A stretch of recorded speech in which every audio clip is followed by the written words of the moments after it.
The clever young man who recently made it to the White House is a very fine hypnotist, partly because it is indeed extraordinary to see an African American at the pinnacle of power in the land of slavery. However, this is the 21st century, and race, together with gender and even class, can be very seductive tools of propaganda. For what is so often overlooked and what matters, I believe, above all, is the class one serves. George Bush's inner circle, from the State Department to the Supreme Court, was perhaps the most multiracial in presidential history. It was PC par excellence. Think Condoleezza Rice, Colin Powell. It was also the most reactionary. Obama's very presence in the White House appears to reaffirm the moral nation. He's a marketing dream. But like Calvin Klein or Benetton, he is a brand that promises something special, something exciting, almost risque, as if he might be radical, as if he might enact change. He makes people feel good. He's a postmodern man with no political baggage, and all that's fake. In his book, Dreams from My Father, Obama refers to the job he took after he graduated from Columbia in 1983. He describes his employer as, and I quote, a consulting house to multinational corporations, unquote. For some reason, he doesn't say who his employer was or what he did there.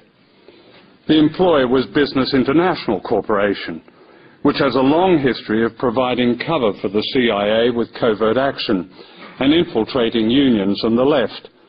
I know this because it was especially active in my own country, Australia.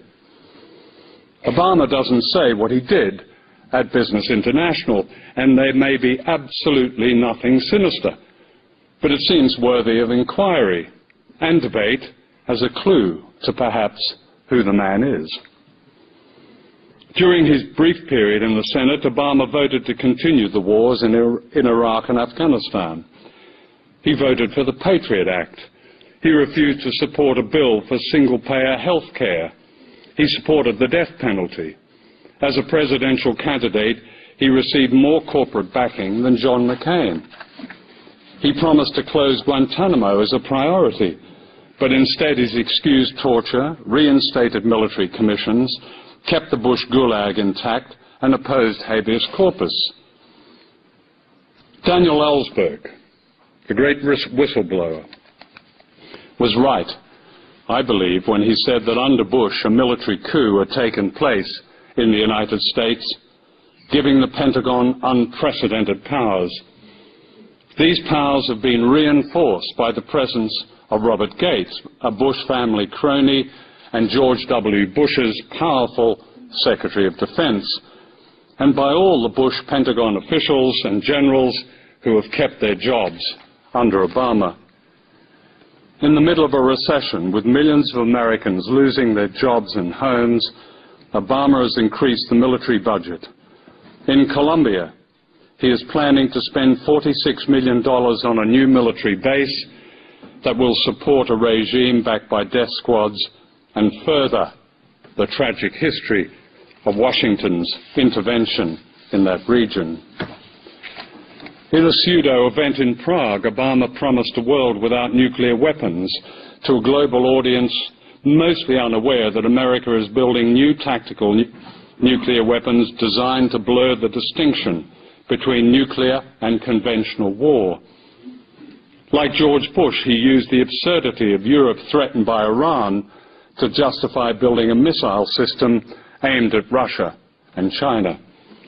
In another pseudo-event at the Annapolis Naval Academy, decked with flags and uniforms, Obama lied that America had gone to Iraq to bring freedom to that country. He announced that the troops were coming home. This was another deception. The head of the Army, General George Casey, says with some authority that America will be in Iraq for up to a decade. Other generals say 15 years. Chris Hedges, the very fine author of Empire of Illusion, puts it very well. President Obama, he wrote, does one thing and brand Obama get you to believe another. This is the essence of successful advertising. You buy or do what the advertiser wants because of how they make you feel, unquote. And so you are kept in a perpetual state of childishness. He calls this junk politics.